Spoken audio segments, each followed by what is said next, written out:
RBI पिछले साल मई से लगातार 6 बार रेपो रेट में बढ़ोतरी कर चुका है। इसी हफ्ते आरबीआई की मॉनेटरी पॉलिसी कमेटी की बैठक हो रही है। माना जा रहा है कि रेपो रेट में एक बार फिर 25 बेसिस पॉइंट की बढ़ोतरी की जा सकती है, यानी होम लोन समेत सभी तरह के कर्ज का एक बार फिर महंगा होना तय है। तो आइए जानते हैं इससे होम लोन की कितनी किस्त बढ़ जाती है। रेपो रेट बढ़ने से खासकर होम लोन महंगा हो जाता है।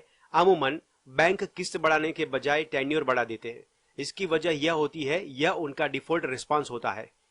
इससे होम लोन का टेन्योर काफी बढ़ गया है और रिटायरमेंट के बाद भी कई साल तक किस्त चुकानी पड़ेगी, यानी लोन चुकाने में ही उम्र बीत जाएगी।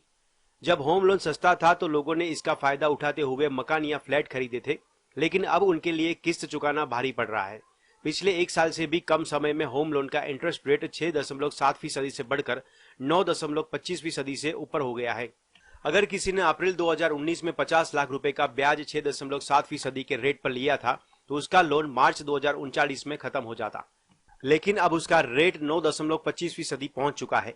इस हिसाब से उसका होम लोन नवंबर 2050 में खत्म होगा, यानी उसे ओरिजिनल से 132 किस्तें ज्यादा देनी होगी, यानी उसे ओरिजिनल टेन्योर से 11 साल ज्यादा किस्त चुकानी पड़ेगी।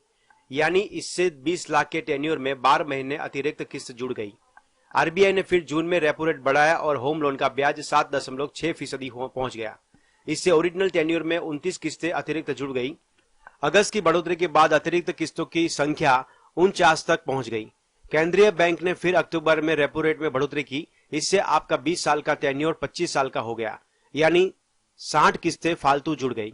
Bureau report, GSTV.